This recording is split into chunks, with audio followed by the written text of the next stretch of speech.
오늘은 사도행전입니다. 사도행전 5장. 순서로 보면 조금 왔다 갔다 하는 것 같습니다. 지난번에 3장을 한번 보다가 또 9장을 한번 보다가 오늘은 5장으로 이렇게 넘어왔습니다. 혹시 그동안 이렇게 들었던 말씀들이 나름 설교자는 이렇게 목표를 갖고 본문들을 정하고 우리 성도님들하고 함께 공유하려고 한다 하는 것들을 우리 성도님들이 이렇게 이제 느끼실 수 있고 느끼셨으면 좋겠다 하는 생각이 듭니다. 한번 그 확인해보는 오늘 이 말씀하고 어떤 연관들이 있는가 하는 그 생각들로 먼저 확인을 한번 해보면 일어나야 된다 하는 내용들을 가지고 제가 쭉 이야기를 하고 있습니다. 제일 먼저 성전 미문에 앉아 있었던 안전뱅이 몇 년 동안 앉아 있었죠? 4년 1번 3번 잘 모르겠다. 답을 거의 갖다 드렸습니다. 40년간 앉아 있었던 40여 년, 정확히 40년이라고 되어 있지는 않고 태어나면서부터 서서 아무것도 해볼 수 없는 사람, 누군가의 도움을 받아야 하는 사람, 이 사람은 우리의 또 다른 모습이라고 말씀을 드렸습니다. 우리 삶에 아니면 구원받기 전에 또 예수님을 만나고 난 이후에도 여전히 우리는 그런 모습 속에 있을 수 있다라고 확대해서 그 본문의 말씀들 우리가 좀 더 확장시켜서 이해해 볼 수 있는 시간들을 가졌습니다. 자, 베드로가 무엇이라고 외쳤냐 하면 내게 아무것도 없다. 기도 집회 때 지금 해야 될 그 말들이 그 말이 없다. 그러나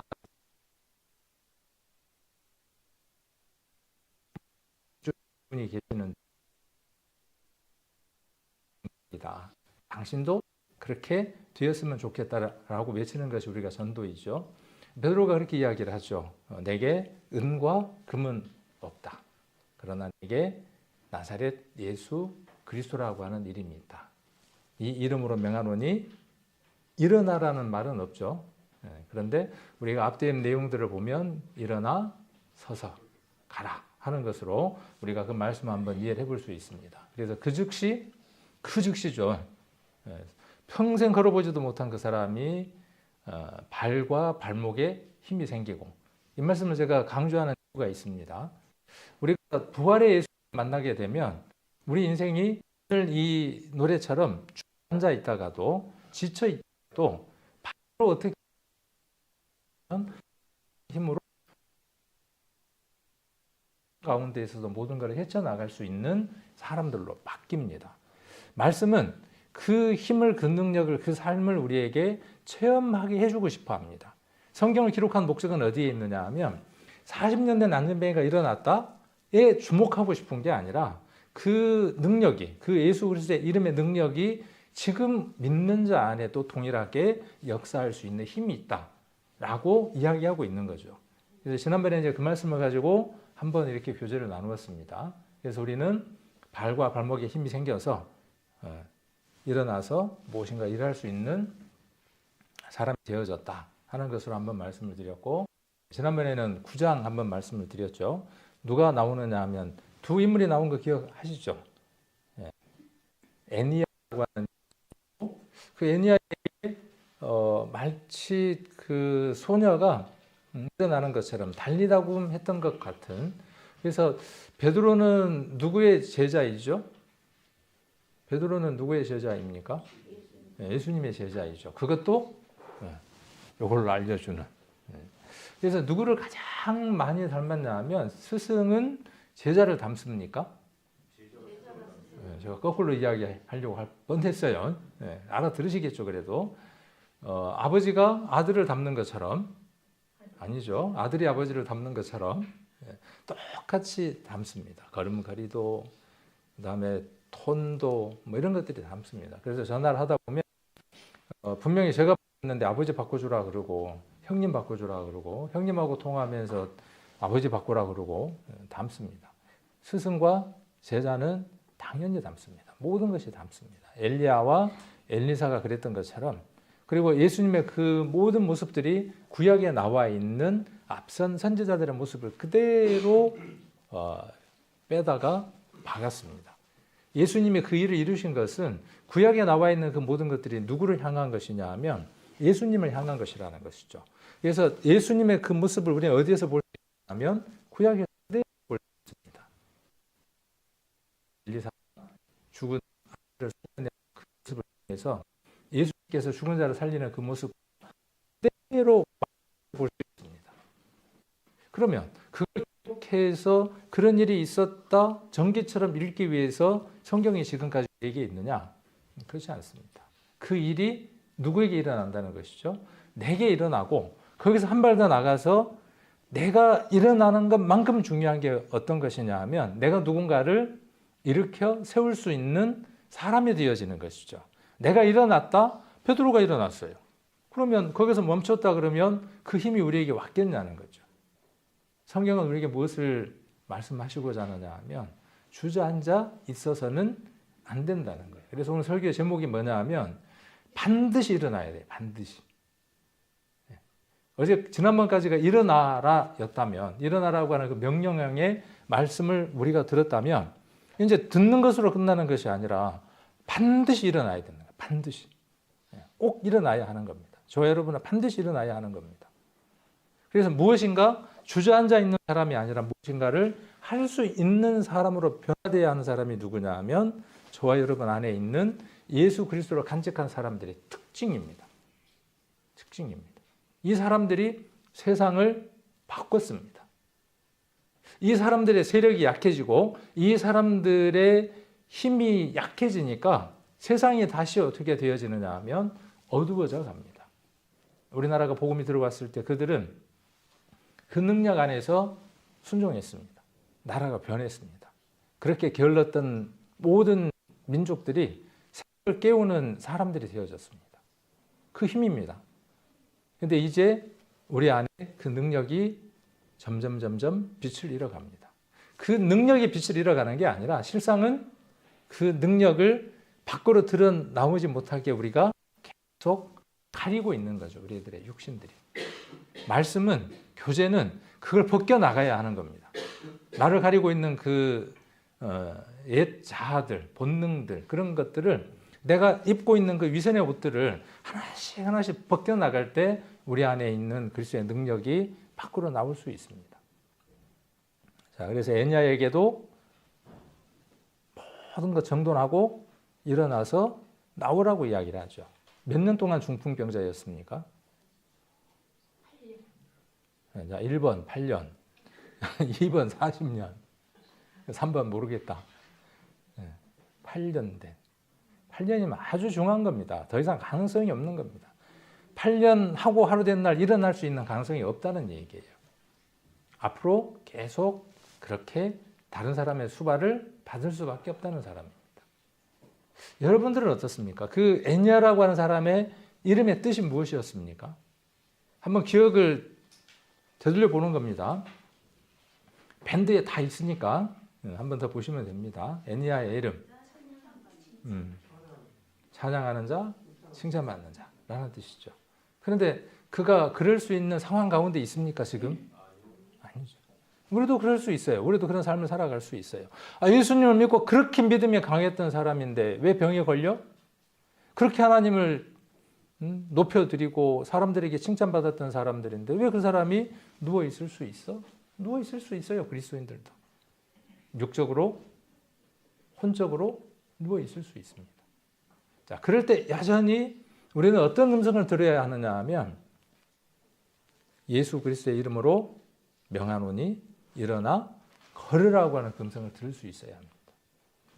매일의 삶 가운데에서. 자, 그러면 어떤 찬양을 지을 수 있는, 어떤 노래를 지을 수 있는 사람이 돼요? 아까 그 노래를 가사를 만들 수 있는 사람이 되죠. 마치 그 찬송가처럼 막 불리우고 있어요. 자, 여러분도 8년 됐습니까? 8년째 하고 몇 년이 돼도 상관이 없어요. 예수 그리스도의 능력은 40년 앉아 있었든 8년 중풍병으로 누워 있었든 상관없어요. 일어나죠. 그리고 그 모습은 지난번에 예수님의 그 모습과 닮았다라고 이야기를 했습니다. 엘리사나 엘리야의 모습과 닮아 있다고 말씀을 드렸습니다. 이런 건 여러분들이 한번 직접 그 본문의 내용들을 두고 열왕기 하에 나오는 말씀과 마가복음이나 여러 성경에 나오는 그 두 말씀을 비교를 해보고 읽어보면 저 같은 경우는 전율이 쫙 느껴져요. 와, 이렇게 성경이 기가 막히게 오묘하게 나를 위해서 이렇게 설계되어 있을까? 야, 내가 얼마나 귀한 사람이기에 내가 태어나기 수백 년, 수천 년 전에 이렇게 기록되어 있을까? 내가 얼마나 귀한 존재인지 몰라요. 그러니까 이건 여러분들이 말씀을 읽을 때 오는 겁니다. 설교를 들을 때는 잠깐이에요. 잠깐이에요. 그런데 이걸 확인하면 달라집니다. 그래서 회별 교제를 하는 이유도 그래서 그렇습니다. 다른 이유가 아닙니다. 그래서 여러분들은 들은 이 말씀이 적어도 교회 안에 이렇게 선포되는 말씀들이 여러분 안에 거의 100% 소화될 수 있도록 애를 쓰셔야 합니다. 자, 그 다음 나오는 인물이 누구였습니까? 신앙에 있어서 모든 문제가 생겼다. 그러면 이 이름을 떠올리면 된다 그랬죠. 네, 신앙에 문제가 생겼다. 답을 그러면 생각하면 되느냐 하면 다비다. 네, 이름이 다비다입니다. 9장에 사도행전 9장에 나오는 다비다라고 하는 그 이름을 기억하시면 어떻게 신앙생활을 해야 되는가를 알 수 있습니다. 자, 좀 부유했던 것 같아요. 옷을 지을 수 있는 사람이면 물질적으로 부유한 사람입니다. 그리고 손수, 바느질로 옷을 만들 수 있다 그러면 그 또한 큰 재능입니다. 여러분 안에도 그런 은사들이 분명히 있을 겁니다. 지금 시대만큼 부유한 시대가 없지 않았나라는 생각을 해봅니다. 먹고 살만하면 부유한 겁니다. 그런데 그것으로서 멈춰 있는 건 그냥 앉아 있는 시당이다 라고 생각을 해볼 수 있습니다. 거기에 더 나아가 그 모든 것들로 누군가에게 작지만 베풀어 보는 겁니다. 우리 아주 힘든 나라의 그 아동들의 영상이 나오잖아요. 막 그 눈도 못 뜨고 거기에 막 파리들이 날아다니고 하는 걸 보면서 그 한 번 도와주시면 얘들은 긴히 걱정하지 않아도 됩니다. 막 이런 걸 보면 어때요? 나도 막 돕고 싶잖아요. 근데 잠깐 생겼다가 말고 꾸준히 어떤 일을 한다는 건 참 어렵거든요. 그리고 그런 것들이 동기가 돼서 하시는 분들도 있어요. 꾸준하게 하시는 분들도 있습니다. 내가 할 수 있는 능력에서 그 힘에 붙이도록이 아니라 조금씩 하는 겁니다. 물론 우리 성도님들 교회 안에서 하나님께 그 예물을 드리는 것, 또 헌금하는 것 다 꾸준하게 잘 하고 계시는 걸로 알고 있습니다. 그러나 우리가 성경 속에서 보면 헌금 외에 또 구제라고 하는 게 있습니다. 이 구제에 있어서 탁월한 분이 누구였다라고 지금 사도행전을 이야기를 하느냐 하면 다비다였다라고 이야기를 합니다. 그 꾸준함이 타의 추종을 불허하는 거죠. 우리도 교회 안에 교회가 어느 성도를 공적으로 도와야 하는 성도들도 있습니다. 지속적으로 공적으로 도와야 하는 성도들이 있고 어떤 그 육체적인 경쟁 능력이 없어요. 어떤 환경들이 그럴 수밖에 없는 환경 가운데 있어요. 그러면 교회는 교회가 할 수 있는 선에서 지치지 않도록 그 일들을 감당을 해야만 합니다. 그리고 그것을 교회에게만 맡겨두는 게 아니라 내가 헌금하니까 헌금으로 그 일들을 하겠지가 아니라 성경을 보면 구제가 반드시 나옵니다. 오른손이 하는 일을 왼손이 모르게 하라. 가능한 일이다, 불가능한 일이다. 아니, 우리 몸의 비율을 생각을 했을 때 오른손이 하는 일을 왼손이구나. 오른손이 하는 일을 반드시 돼 있어요. 지난번에 다비다 이야기할 때 그랬죠. 죄도 드러나고 선한 것도 드러납니다. 네, 언젠가는 드러납니다. 그러나 그렇게 하라는 거예요. 네, 누구처럼 떠버리지 말고 나팔 불지 말고 그렇게 하라는 의미. 반드시 드러나는 일이지만. 근데 이 오른손이 하는 일이 왼손이 모르게 하라라고 하는 것은 헌금에 관계된 것이다, 구제에 관계된 것이다. 1번 헌금, 2번 구제. 구제에 관한 겁니다. 그러니까 우리가 성경을 보면서 그런 부분들을 우리가 잘 이해를 할 필요가 있습니다. 그래서 구제는 유대인들에게 있어서 구제는 많은 방법들이 있습니다. 예전에도 한번 말씀을 드렸는데 큰 보따리를 그리고 가난한 사람들, 어려운 사람들의 필요에 따라서 등에다가 그 필요한 분들을 등에다가 짊어집니다. 그리고 그 밑에다가 그 물건이 빠질 수 있도록 구멍을 뚫어요. 그리고 어떻게 하느냐 하면 거리를 걷고 갑니다. 걸을 때마다 뽕 하나 빠지고 뽕 하나 빠지고 하겠죠. 그럼 뭐 거리에다 쭉 떨어뜨리고 가요. 예. 자, 이게 뭐냐 하면 이제 오른손이 하는 일이 왼손이 모르는 거예요. 예. 자, 그러면 필요한 사람이 어떻게 하느냐 하면 가지고 갑니다. 또 어떤 구제도 있느냐 하면 누군가가 힘들고 어려우면 그 사람이 일어날 수 있는 힘이 있는 사람이에요. 그러면 사업 자금을 투자합니다. 여러 가지의 구제 방법들이 있습니다. 한 가지만 있는 게 아니라 그런 것들을 적용할 수 있습니다. 여러 가지 것들을 적용을 해볼 수 있어요. 그래서 우리도 이제 그런 것들 하고 계시는 분들도 계시는데 작은 금액이지만 꾸준하게 누구에게 헌금을 하는 거예요. 구제를 하는 거예요. 뭐 헌금함에다가 누구에게 전달해 주세요라고 할 수도 있고 요즘은 뭐 보낼 마음이 없어서 못 보내지 보낼 마음만 있으면 방법은 무궁무진합니다. 카톡 쓰시죠. 카톡에서 뭐 할 수 있느냐 하면 얼마든지 보낼 수 있습니다. 근데 누군지 나오는구나. 그러면 누군지 나오네. 방법들이 있습니다. 그런데 한번 하면 기쁨이 누구에게 오느냐 하면 내게 옵니다. 그리고 이것은 우리가 계속 확산해서 가르칠 필요들이 있어요. 우리 자녀들에게도 그렇게 할 필요가 있어요. 이것은 하나님이 기뻐하시는 일이기 때문에 그렇습니다. 어렵고 가난한 자들 나와 함께 영원히 있을 수 없다. 예수님 그렇게 말씀하셨죠. 그들은 누구에게 부탁하셨습니까? 가난하고 과부들 교회에게 부탁하셨잖아요. 자, 이런 일들을 가장 많이 했던 사람이 누구냐면 다비다예요. 근데 그가 죽었습니다. 다락 위에 깨끗하게 씻고 시체를 올려놓았다 그랬죠. 시체라 그랬습니까? 우리는 시체입니까? 죽으면? 소마가 있고 푸토마가 있다 그랬죠. 푸토마는 썩어버린 거예요. 더 이상 희망의 가치가 없는 게 푸토마예요. 소마는요. 이 몸은 썩지 않을 몸이에요. 부활.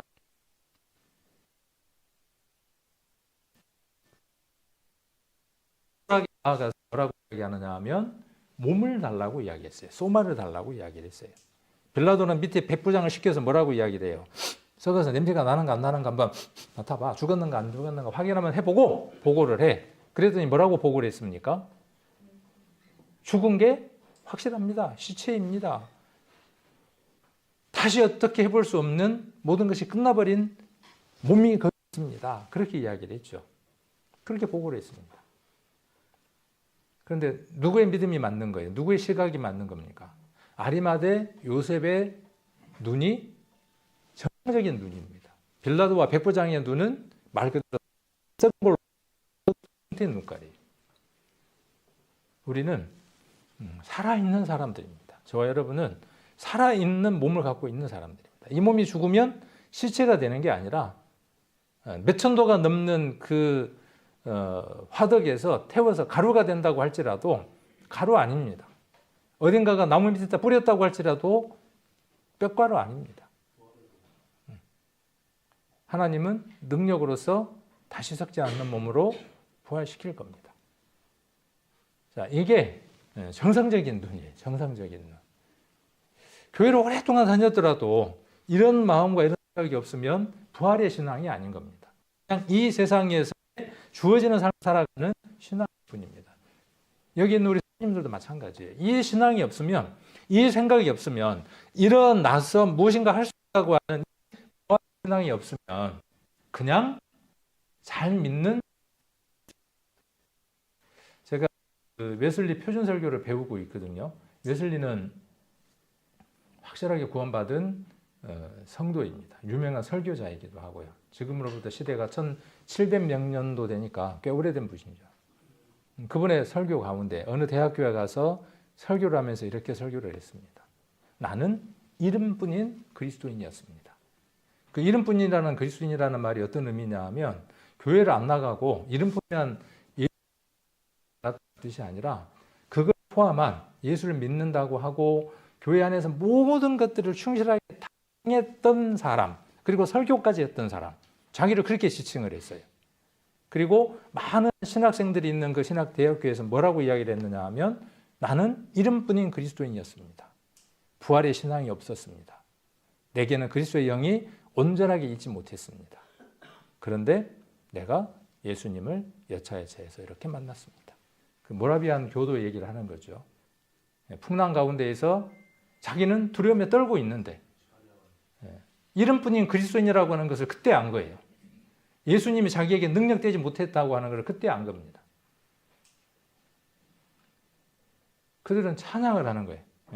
풍파 속에서도 죽음이 몰려오는데도 불구하고 아까 그 노래처럼 풍랑이 있을지라도 찬양하는 겁니다. 하나님이 자기를 일으켜 세우실 것이라는 걸 믿었죠. 그리고 그가 돌아와서 말씀 속에서 온전하게 구원받고 자기 며칠 부활의 예수님을 나를 능력 가운데 세우시는 그 예수님을 만났습니다. 그렇게 간증했습니다. 여러분도 마찬가지입니다. 구원받은 그 시점보다 더 중요한 게 무엇이냐면요. 그 구원받은 시점에서 무엇을 가져다 주어야 되느냐 하면 그분과 함께 있다는 사실. 내가 그분과 함께 십자가에 있었다는 사실, 무덤에 있었다는 사실, 그리고 그분이 나를 날마다 그 죽음과 부활로부터 나를 이렇게 세우시는 분이라는 것. 이걸 인지하지 못하고 느끼지 못하고 그 삶 속에서 살아가지 못한다? 그러면 이름뿐인 그리스도인일 가능성이 농후합니다. 농후합니다. 다 알았을 수도 있어요. 모든 걸 다 알고 있을 수도 있어요. 근데 그 능력으로 사는 것과 그 능력이 내 안에 있다 그냥 믿는 것하고는 다릅니다. 비슷한 것 같죠. 제가 지금 이야기하는 게. 종이 한 장 차이도 아닌 그거보다 더 얇은 차이입니다. 우리 교회에서 전도 집회를 다 듣고 모든 것들을 다 깨닫고 모든 것들을 다 온전하게 다 알고 믿고 있다고 할지라도 그것이 20년, 30년이 됐다고 할지라도 일어나지 못했다면 여전히 주님이 날 일으켜 세우시는 그 음성을 듣고도 불성운종한 사람입니다. 주님은 나를 일으켜 세우시는데 나는 불하는 거죠. 그 능력이 내 안에서 말씀하고 계시는데 나는 거절하는 겁니다. 그런데 말은 뭐라고 이야기하는 거죠? 그분이 날 이렇게 세우신대. 그 능력 안에서 살아가고 있다고 말을 해. 그러나 실상의 삶은요. 나중에 그 설교문을 제가 한번 원하시는 분들한테는 제공을 해드릴게요. 그분은 그렇게 이야기를 했습니다. 그것이 이름뿐인 그리스도입니다. 그렇게 말합니다. 자, 다비다는 그런 삶을 살았고 믿음의 과 함께 죽고 장사되고 부활한 것을 체험한 베드로가 이것은 주님 아니면 안 된다고 하는, 주님이면 저 사람을 능력 안에서 살릴 수 있다는 그 믿음으로 다비다야 일어나라. 달리다 굼하고 똑같은 얘기입니다. 소녀야 일어나라가 달리다 굼이고 다비다 굼이 되겠죠. 그죠? 다비다 굼이 되겠죠. 다비다야 일어나라. 뭐 다른 말이 필요합니까? 일어났습니까? 안 일어났습니까? 일어났습니다. 자, 그 사건이 큰 사건일까요? 지금 우리가 그 말씀이 우리 안에 들어와서 우리가 움직이고 있지 않다가 어떤 일을 움직여서 부활 가운데 행한다라고 했을 때 그 사건이 큰 걸까요? 크기가 동일하다라고 지금 성경은 이야기하는 겁니다. 8년 된 자나 40년 된 자나 믿음 안에서 그 일을 하다가 죽어서 시신이 돼서 다시 일어난 그 사건이나 내게 그리스도가 오셔서 이런 여러 가지 어떤 권면의 말씀들을 듣고 성경을 안 읽었던 사람들이 성경을 읽고 예배에 참석하는 걸 게을리했던 사람들이 예배에 참석을 부지런히 하고 물질적으로 누군가에게 돕는 것들을 내가 할 일은 아니다. 나는 헌금했으니까 그렇게 생각하는 사람들이 그 마음이 열려서 더 많은 사람들을 돕는다. 자, 이건 누구의 능력이냐 하면 물론 세상 사람들도 해요. 도덕이나 윤리나 어떤 동기가 있어서 하기도 해요. 불쌍하니까. 그러나 제가 지금 말씀드리는 것하고는 그것은 차원이 다른 얘기예요. 우리는 그 일을 반드시 해야만 하는 사람들이라고요. 의무감으로 하는 게 아니라 그 일을 할 수 있는 힘들이 우리 안에 있기 때문에 그 힘들을 발견하고 그 일을 해야만 한다고 제가 말씀을 드리는 겁니다. 그래서 그 여러 사건들, 앞에 있는 여러 사건들이 결국 무엇을 이야기하느냐 하면 예수님의 죽으심과 부활에 대한 이야기를 하는 겁니다. 예수님의 죽으심과 장사됨과 부활이 없으면 우리는 어떤 것도 아닌 존재인 겁니다. 그리고 그 힘이 우리를 어마어마한 에너지를 만들어서 일하는 사람으로 바꿔냅니다.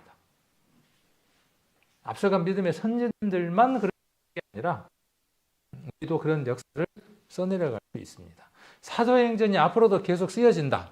그럴 수는 없지만 그런다 그러면 그 다음 페이지에 사도행전이 몇 장까지 있죠? 모르겠습니다. 얼른 생각이 안 나는데 그 다음 장을 누가 쓰는 거냐 하면 저와 여러분이 쓰는 겁니다. 그 다음 페이지에 빈 페이지가 있어요. 안 보이십니까? 사도행전 뒤에 빈 페이지가 있는데 그곳에다가 이제 저와 여러분의 성령이 행하신 글들을 거기에 빼곡하게 적어 나가는 겁니다. 우리 교회 안에도 그런 역사들이 있죠. 이 교회가 형성되기까지 누군가의 헌신과 봉사와 성품이 있었기 때문에 여기까지 온 것이죠. 우리는 무엇만 기억하기를 좋아하느냐 하면 아팠던 것만 기억하기를 좋아하라. 어제도 잠깐 교회에서 그런 교제를 나눴었는데 내게 불편했던 것들, 나를 힘들게 했던 것들, 어떤 공동체를 어렵게 했던 것들, 과실들만, 과일 말고요. 잘못된 허물들만 오랫동안 기억하더라고요.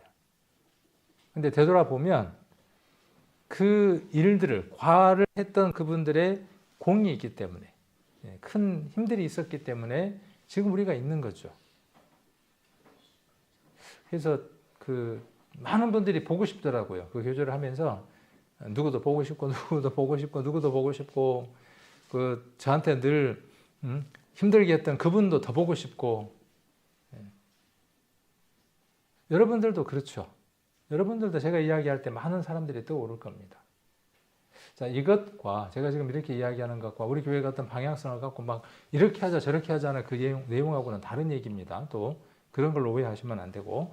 그래서 어쨌든 우리는 그 능력 안에서 우리가 살아가게 되면 우리가 달라지게 되는 겁니다. 신앙의 답은 여기에 있는 겁니다. 다비다의 그 일을 통해서 우리는 어떻게 살아가야 하는가 하는 것들을 확인할 수 있습니다. 오늘은 사도행전 5장 29절로 32절 이 말씀 그냥 또 그 부분과 연이어져 있는 말씀이니까 그렇게 어렵지 않습니다. 그리고 이 말씀을 우리가 충분히 그렇게 이해할 수 있는 말씀이구나 하는 것들에 대한 확인들을 받을 수 있을 겁니다. 자, 여기 색깔들을 제가 바꿨습니다.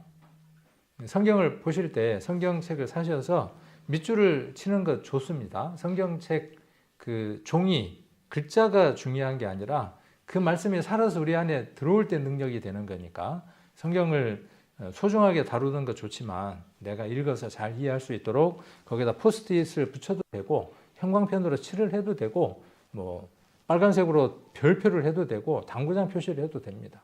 그렇게 해서 내가 잘 이해할 수 있도록 보는 게 좋겠죠. 저는 이렇게 형광색으로 바꾸기를 좋아합니다.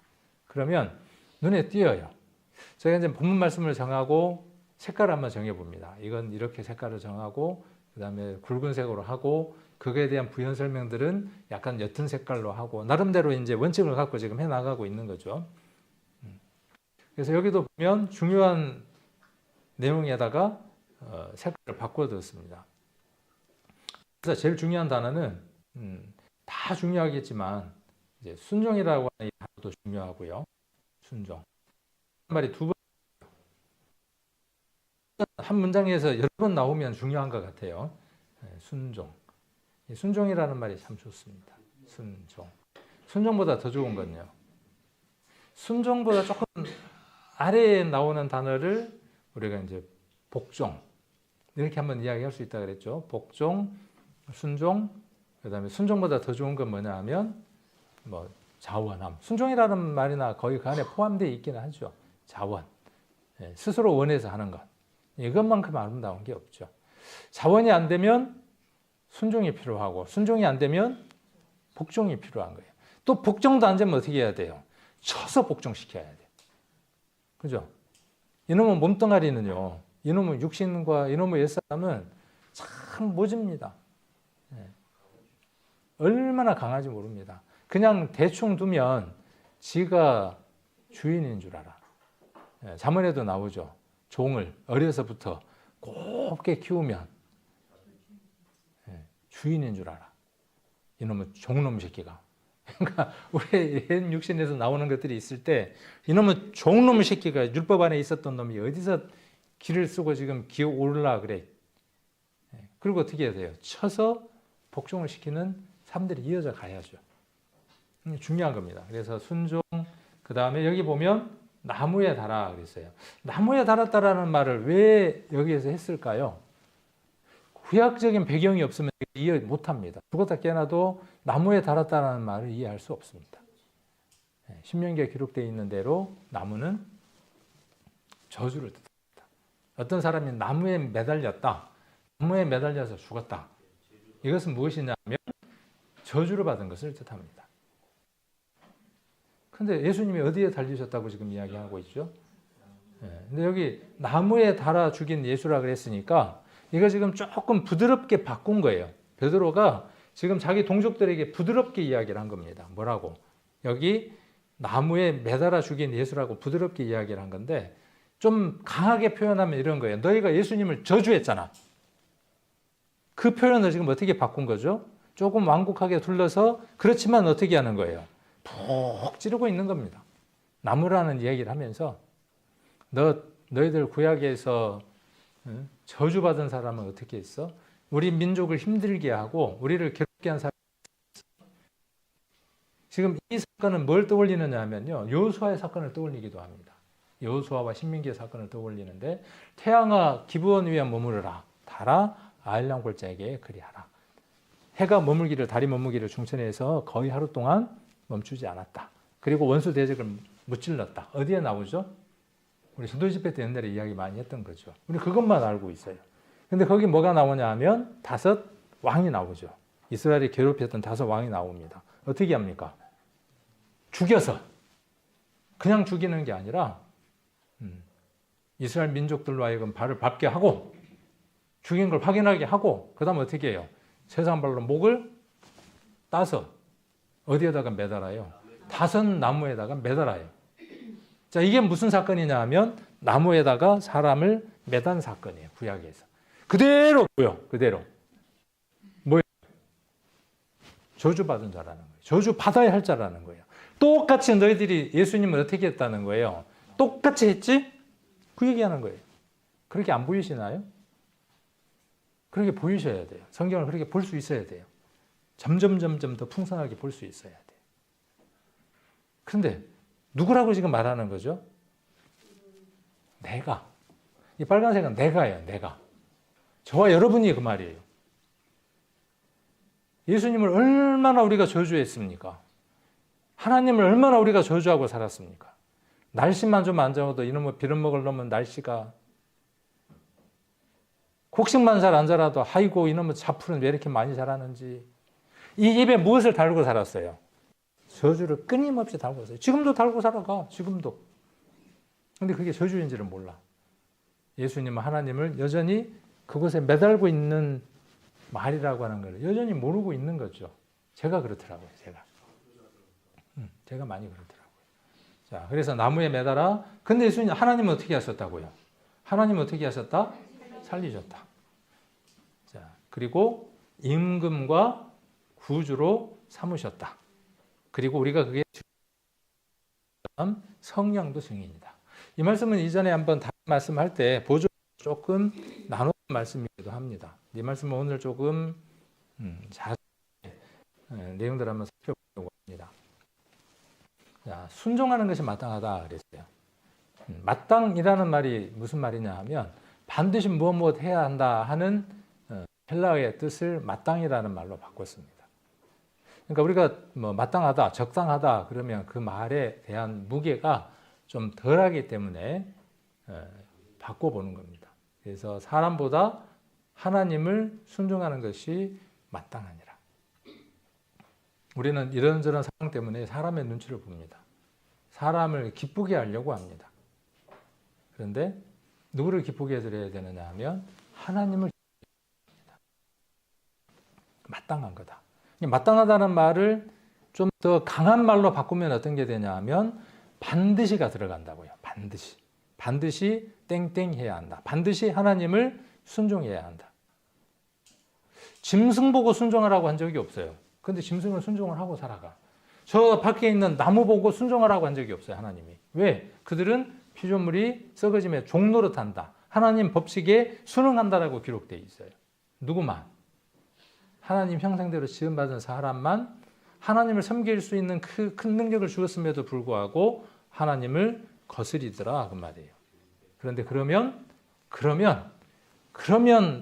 구원받을 수 없다는 거예요. 그러면 온전한 신앙을 할 수 없다는 거예요.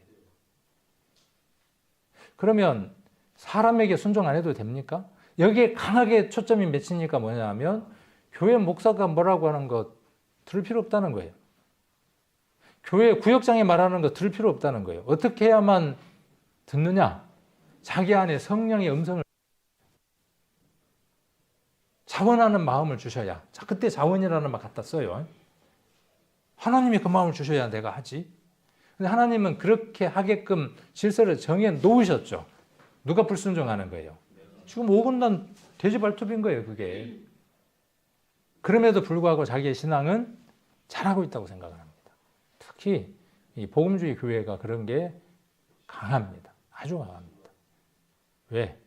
당신에게 있는 구원 나도 있고, 나도 설교할 수 있고, 나도 할 수 있고, 뭐 다 할 수 있는데 그렇지 않습니다. 온전하게 하나님의 말씀을 듣는 사람은 사람에게도 순종할 수 있는 사람입니다. 그래서 지난번에 우리 골로새에서 배웠죠. 아내는 남편에게 순복하는 사람이어야 됩니다. 자녀는 부모에게 순복하는 사람이어야 됩니다. 그리고 그래서 교회 안에서 우리가 한번 적용을 했었죠. 교회 안에서도 우리 모두에게 서로 어떻게 할 수 있는 사람이어야 되느냐 하면 순종할 수 있는, 순복할 수 있는 사람들이어야 됩니다. 그가 어느 직위를 가졌기 때문이 아니라 그가 이미 하나님의 형상을 가진 자이기 때문에 우리는 무시하거나 함부로 할 수 없는 존재입니다. 그러니까 여러분 마음 안에 목사가 저렇게 말하니까 들어야 된다? 그건 이제 권위적인 거예요. 세상에서 잘못 배운 거예요. 하나님께서 저 입을 통해서 그 형상을 닮은 형제 자매를 통해서 내게 귀한 말씀을 주시고 계시구나. 그러면 하나님이 기뻐하시는 마음이 되는 거죠. 자, 그래서 순종하는 것 굉장히 중요합니다. 마땅히 해야 합니다. 그리고 나무에 달아라고 이야기를 했죠. 자, 신명기를 한번 찾아보겠습니다. 신명기 21장입니다. 우리가 성경을 볼 때 거기에다가 나무에 달아 죽인 예수라고 할 때 신명기하고 이렇게 적어 놓으시면 되겠죠. 그러면 다음에 성경을 보실 때 좀 이해가 될 수 있습니다. 21장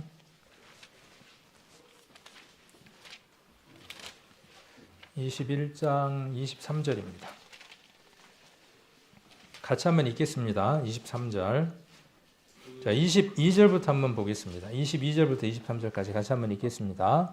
사람이 만일 죽을 죄를 범하였으므로 내가 그를 죽여 나무에 달거든 그 시체를 나무 위에 밤새도록 두지 말고 당일에 장사하여 내 하나님 여호와께서 내게 기업으로 주시는 땅을 더럽히지 말라.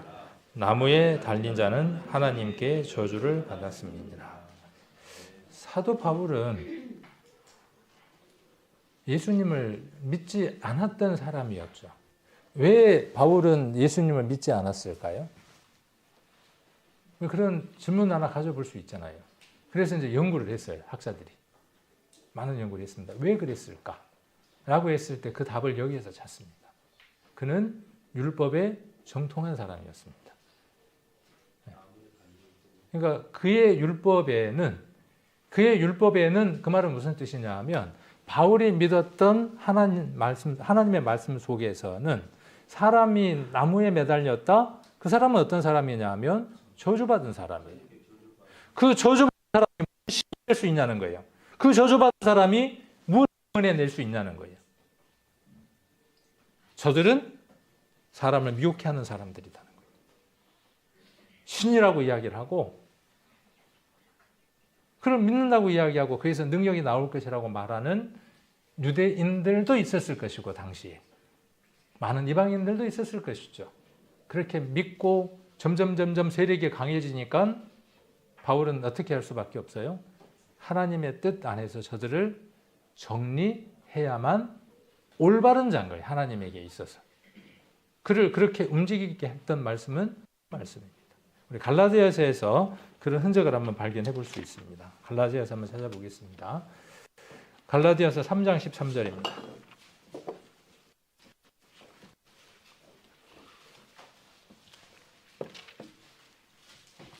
갈라디아서 3장. 자, 갑자기 어디 가버렸네요. 어디 몇 절이죠? 13절? 그걸 찾으려고 하는 게 네. 네, 맞네요. 제가 15절을 쳐다보고 지금 왜 그 내용이 없지? 그러고 눈이 점점 안 좋아져 가지고 얼마 전에 가스를 검침을 해서 적어야 되는데 302라고 적혀 있더라고. 원래 네 자리를 적어서 내야 되는데 그래서 계량기를 보니까 3032라고 적혔고 제가 적어서 낸 거 보니까 302라고 적혔더라고. 그래서 3032라고 적으니까 값이 틀렸다고 자꾸 나와. 전화를 해서 물어보고 찍어서 이제 물어보니까 뭐라고 얘기하냐면 지난달에 3012라고 적으셨잖아요. 그래요. 휴대폰을 자세히 보니까 3012인데 0하고 1이 붙어갖고 0으로 보인 거예요. 눈이 좀 문제가 있어요. 13절 그 이야기 하려다가 13절 같이 한번 읽겠습니다. 그리스도께서 우리를 위하여 저주를 받은 바 내사 율법의 저주에서 우리를 속량하셨으니 기록된 바 나무에 달린 자마다 저주 아래 있는 자라 하였습니다.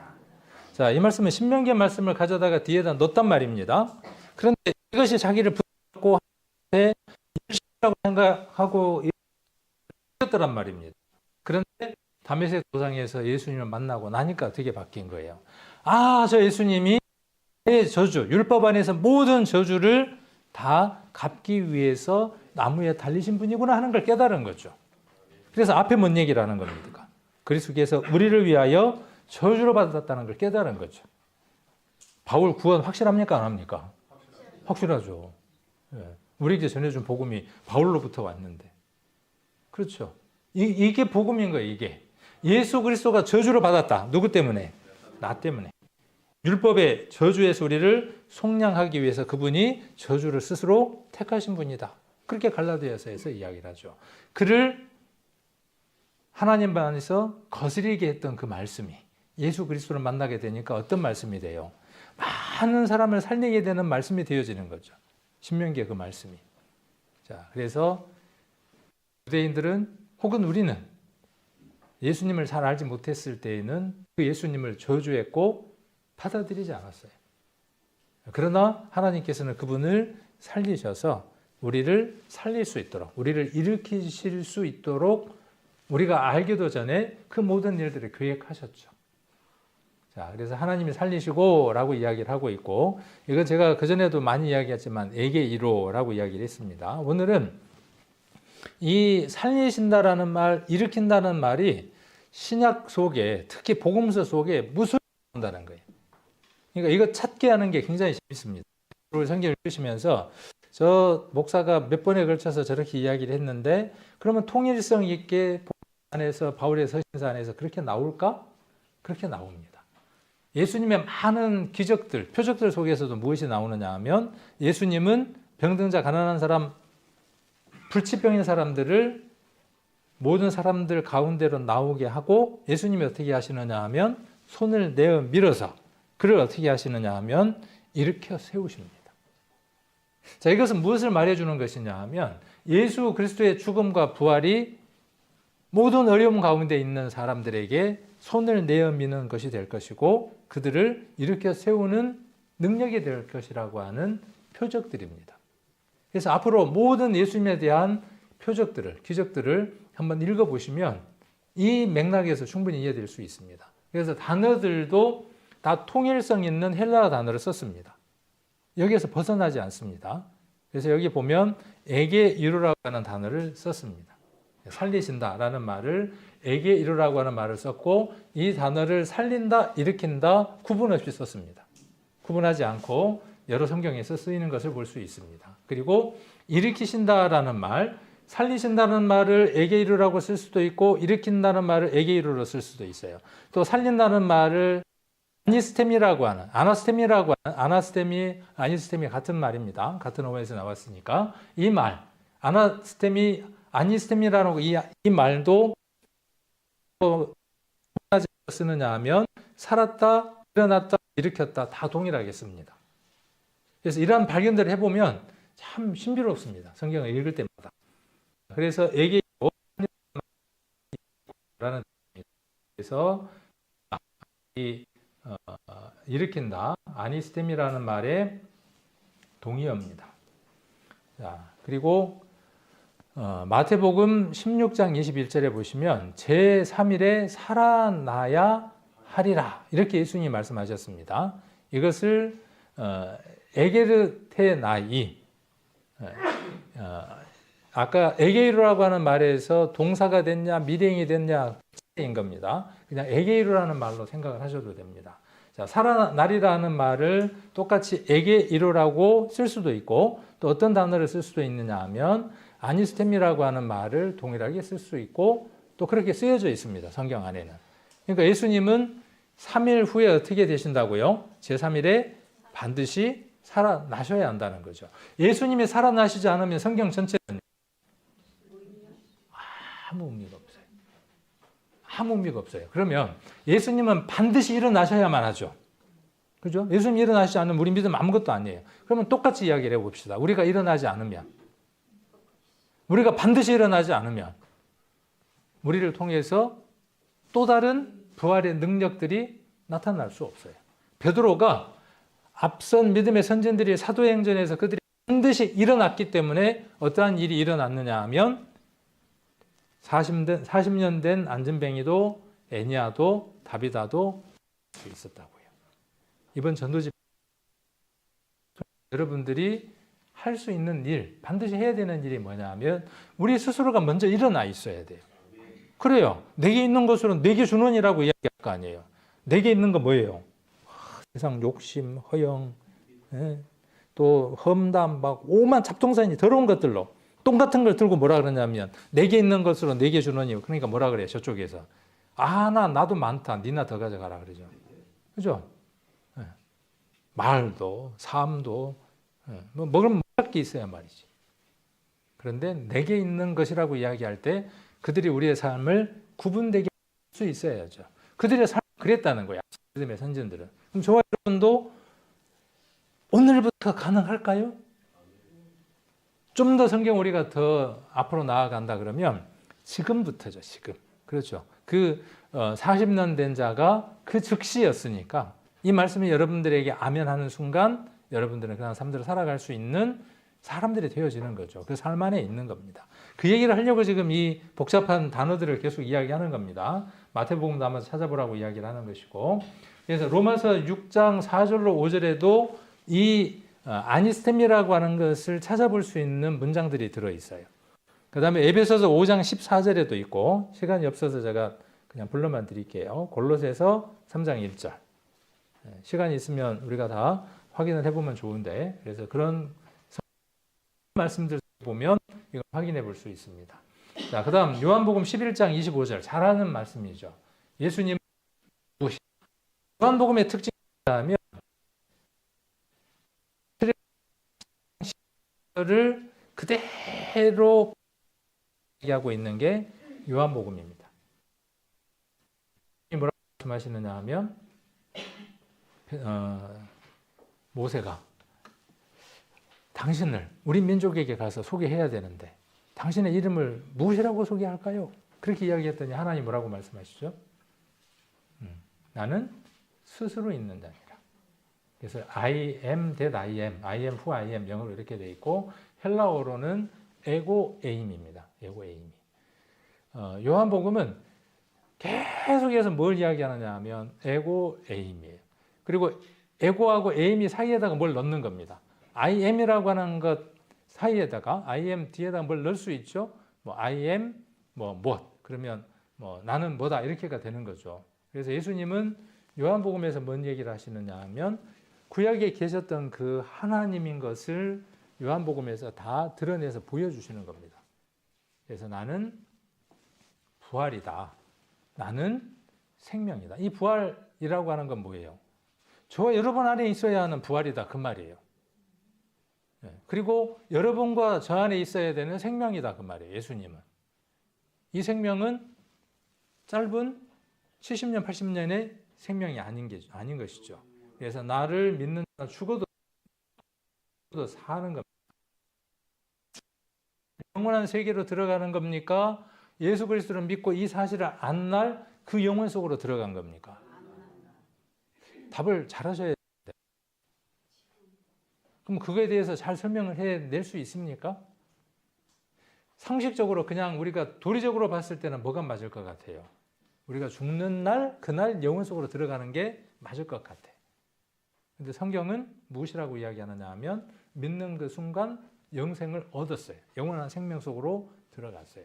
그러니까 이 몸이 죽는 것은 그러니까 죽는 게 아니라 어떻게 되어지는 거예요?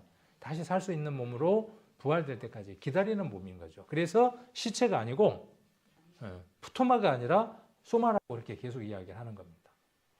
자, 그래서 죽어도 영원히 사는 거예요. 금이 우리에게 있는 겁니다.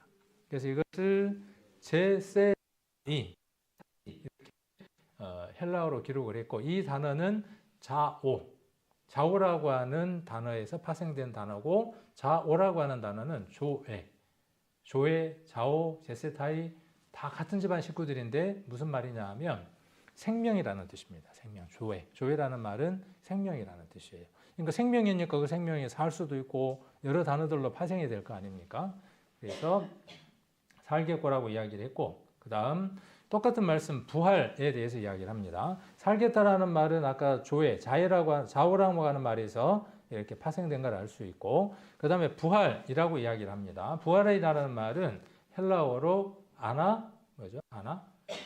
두 개의 단어가 합쳐진 거예요. 아나라고 하는 단어하고 시스템이라고 하는 두 개의 단어가 합쳐졌습니다. 다시 일어나는 거예요. 그러니까 다시 일어나는 거니까 뭐냐 하면 부활이 되는 거죠. 그래서 이 단어들은 전부 다 부활이나 일으킴 이런 것들에 관련된 단어입니다. 근데 이 모든 단어가 예수님에게 적용되어 있지만 이 모든 것들이 누구에게 적용되는 거냐 하면 저와 여러분에게 적용되어지는 겁니다. 지난번에 우리가 한번 살펴봤던 것인데 이스라엘로 회개케 해서 죄사함을 얻게 하시려고 그를 오른손으로 높이사 임금과 구주를 삼으셨느니라. 임금이라 그러니까 이 단어의 뜻 앞뒤 문맥에서 성경 속에서 이야기하고자 하는 것하고는 조금 생뚱해서 생각할 수 있어요. 그래서 설교자는 또 앞에 이렇게 목사는 이런 일들을 주로 하는 사람입니다. 성경 속에 나와 있는 말씀들에 대한 문자적인 오해나 문화적인 오해나 배경적인 오해가 있을 때 그것을 바로잡아주는 일을 하는 사람이 목사의 일 가운데에 큰 일 가운데 하나입니다. 그래서 임금이라고 하는 단어는 지난번에 아르케논이라고 배웠죠. 아르케논. 태초에라고 이야기할 때 헬라어로 아르케라고 이야기를 합니다. 태초라고 이야기를 합니다. 아르케논이라는 말은 뭐냐 하면 주인, 시작 그런 뜻입니다. 근데 이 단어를 뭘로 바꿨다고요? 우리가 보는 성경에는 임금이라고 바꿨다고요. 하나님 나라의 임금이라고 생각하면 좋을 텐데 어느 속에서 임금 그런 생각이 나죠? 옛날 시대로 넘어가서 왕을 생각하는 거예요. 세종대왕을 생각을 하는 거예요. 그러니까 그런 사고가 잘못됐다는 사고를 고치기 위해서 좀 복잡한 작업을 하는 겁니다. 어르신들도 이해가 어려울 수도 있고 늘 그러시더라고. 목사님 설교는 어려워 그러더라고요. 제가 생각해도 어려운 것 같아. 어려워. 웃으시는 분은 다 공감하시는 분들이에요. 근데 한 번 들어, 두 번 들어, 세 번 들어 그러면 나중에 그 단어가 좀 익숙해져요. 근데 그럴 필요가 있어요. 우리가 익숙하지 않는 부분들이니까. 그래서 임금이라는 말은 아르케노스라고 이야기를 하고 지도자, 창시자, 선구자를 이야기를 합니다. 자, 창시자 그러니까 설교 기억나요, 안 나요? 기억나실 겁니다. 세 창시자를 이야기를 했죠. 세 개의 창시자. 첫 번째가 뭐였죠? 생명. 부활의 주, 생명의 주죠. 사경전에서 나왔었죠. 생명의 창시자예요. 어떤 생명의 창시자? 영원한 생명의 창시자예요. 그 창시자를 못 만나면 말짱도록 무게. 자, 사도행전에 나옵니다. 생명의 창시자. 그 다음에 히브리서에 보면 믿음장에서 뭐가 나오느냐 하면 구원의 주. 그 다음 또 하나가 무엇이었습니까? 믿음의 주였습니다. 그러니까 예수님은 어떤 분이냐 하면 구원을 창시하신 분이에요. 그 구원의 창시자이고, 창시자라는 말은 시작했고 모든 걸 내버려 둔다는 뜻이 아니고 창시하시고 그 다음 어떻게 하는 거예요? 아르케논이라는 말, 이 말은 어떤 뜻이냐면 창시하시고 그 모든 것들을 다 간섭하시고 주장하시고 이끌어 가시고 마침도 누구라는 거예요? 그분이라는 뜻이에요. 그게 창시자라는 뜻입니다. 여러 성경에서 이 단어들이 나옵니다. 그분은 누구냐면 예수 그리스도입니다. 그래서 이 단어도 우리에게 굉장히 중요한 단어. 임금이라고 나오면 우리에게 이해하기 쉽게 그 당시 언어로 이렇게 번역해 주었구나. 잘된 번역이구나. 아까도 이야기했죠. 이거 번역 잘못됐어. 라고 생각하는 건 좀 차원이 낮은 거예요. 그때는 그렇게 이야기하고 그렇게 받아들이는 것이 또 그 수준에서 그 상황에서 맞은 언어일 수도 있어요. 그렇게 번역해 주신 분 고맙구나. 이게 우리가 해야 될 일이죠. 아이고 이것도 성경이라고. 뭐 교회에서는 그렇게 이야기하는 교회도 있습니다. 자기들이 보는 성경 아닌 건 다 가짜래. 사단이 적어놓은 글이래. 그 사고가 정상적인 사고일까요? 비정상입니다. 그럴 수 없습니다. 누가 성경을 원문대로 완벽하게 똑같이 번역할 수 있을까요? 헬라어를, 아람어를, 히브리어를 그 본문에 이야기하는 거하고 완벽하게 똑같이 번역해낼 수 있을까요? 다윗들은 그렇게 된 성경이래. 성령에 의해서. 그 모순입니다. 강한 모순입니다. 우리는 그러므로 여러 성경들을 비춰보고 할 수만 있으면 원문의 내용들을 우리가 이해하도록 노력하는 것이 바른 사고일 수 있습니다. 그래서 제가 이제 이렇게 도와드리는 거죠. 자, 그리고 구주라는 말도 어떤 뜻이냐 하면 소테르입니다. 소테르. 구원자라는 뜻이에요. 구원자. 구속자, 구원하시는 분. 그런 뜻입니다. 소조. 소조라는 말에서 파생된 단어입니다. 구원자, 구원해 주는 분. 이미 그 행위가 끝난 게 아니고 계속해서 어떻게 해주시는 분? 우리가 구원받지 못했을 때 영원한 사망으로부터 구원해 주시는 분. 이해를 잘하셔야 구주라는 말을. 지금 내가 환난 가운데 있고 어려운 가운데 있고 신앙이 좌절해 있을 때에도 나를 일으켜 세우시는 분. 현재 진행형으로. 그때도, 지금도, 앞으로도.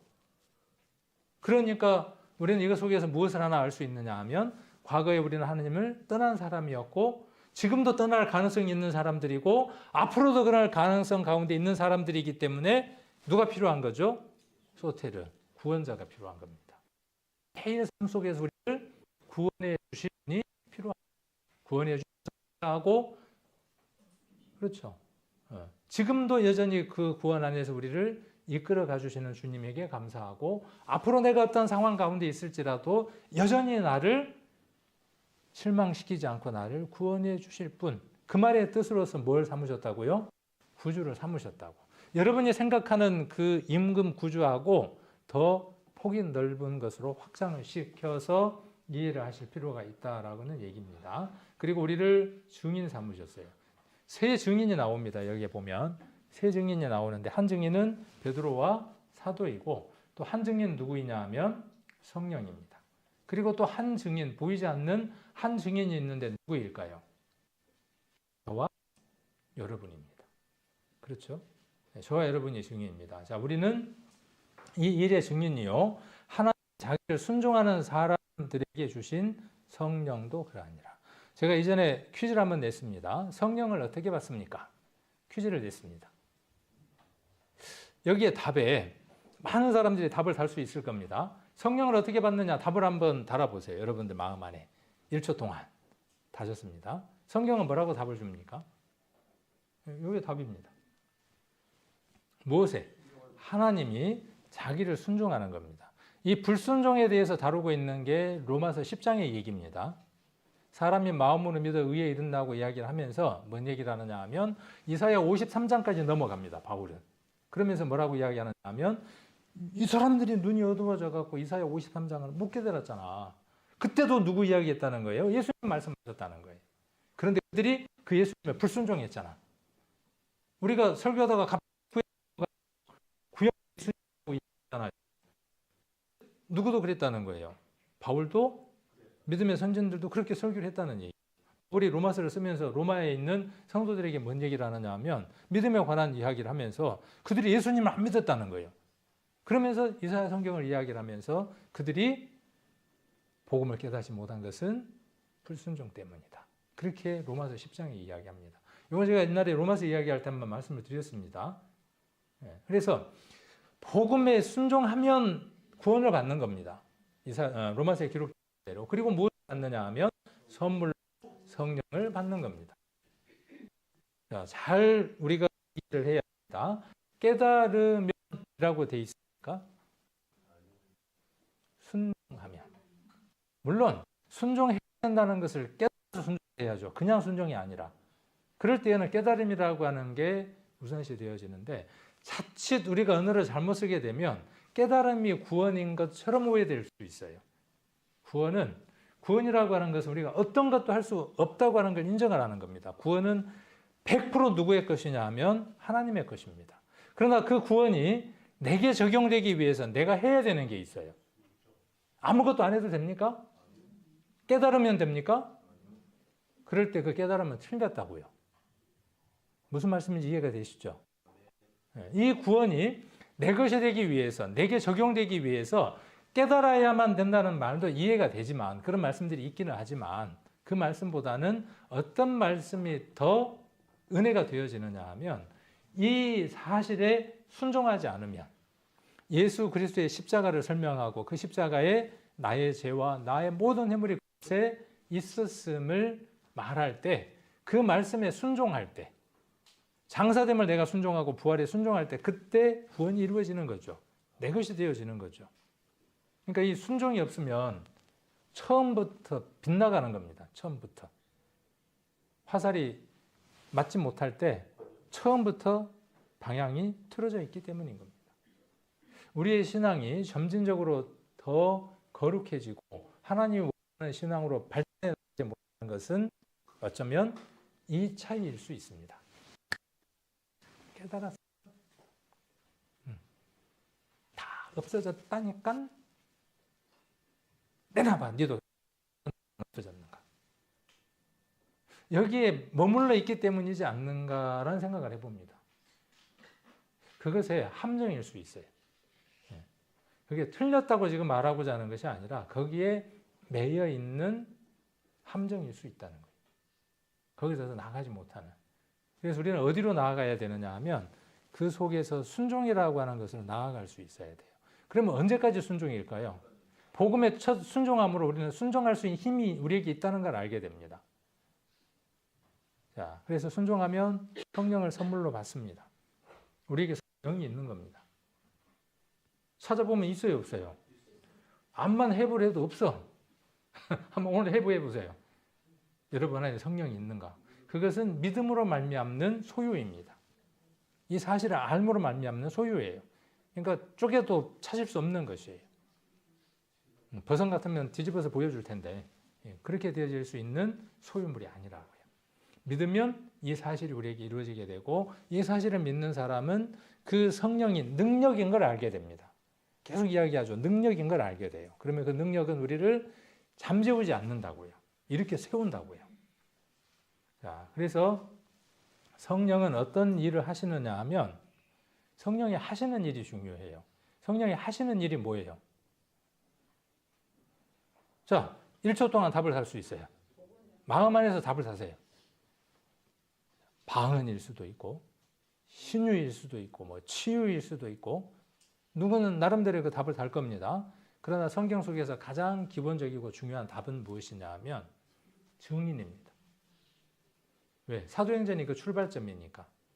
성령은 증인으로의 삶을 살게 됩니다. 자, 성령은 무엇을 증거한다고 이야기를 했냐 하면 이렇게 넘어가는 겁니다. 성령은 그 사람 안에서 무엇을 증거하느냐 하면 예수 그리스도가 죽으셨다? 나의 죄 때문에. 바울이 이야기한 것처럼 저주 때문에. 갈라디아 3장 13절에서 이야기했죠. 그런데 그분께서 부활하셨다. 그 능력이 내게 있다. 그걸 누가 매일 증언한다고요? 성령이 증언한다고요. 여러분 안에서. 그러니까 그 음성을 못 듣는 건 성령이 음성에 기울이는 거예요. 베드로와 사도행전에 있었던 모든 믿음의 선진들은 어떤 사람들이었다고? 생생에, 그죠? 육신의 눈으로 직접 봤어요. 예수님이 십자가에 못 박힌 것도 직접 보았고, 장사된 것도 직접 보았고, 그분이 40일 동안 자기들과 함께 있었던 것도 직접 보았어요. 그러니까 얼마나 생생했겠습니까? 그 안에서. 근데 그들보다 우리는 더 생생해야죠. 왜? 여기 문건이 있으니까. 그죠? 효력이 있으니까. 우리 안에서. 그래서 저와 여러분 안에 살아 숨 쉬어야 할 것은 무엇이냐 하면 그분이 죽으셨다입니다. 그분이 장사되었답니다. 그리고 그분이 다시 사셨다. 아니스테미, 아나스테미, 에게이로 다 같은 얘기입니다. 그것이 저와 여러분 안에 없다면 우리 후서 13장 5절에 기록되어 있는 것처럼 그리스도와 상관없는 자입니다. 너희가 믿음에 있는가 너희 자신을 시험하고 확증하라. 그리스도께서 너희 안에 계신 줄 알지 못하면 성령이 너희 안에 계셔서 이것을 증인한다는 사실을 모르면 너희는 버리운 자다. 저와 여러분이 오늘 이 문을 나가서 많은 사람을 만났을 때 여러분들이 그 증인의 삶을 살지 못하면 여러분은 어떤 가능성이 농후하다고 말하고자 하는 것이냐 하면 버리운 자 가능성이 있다는 거예요.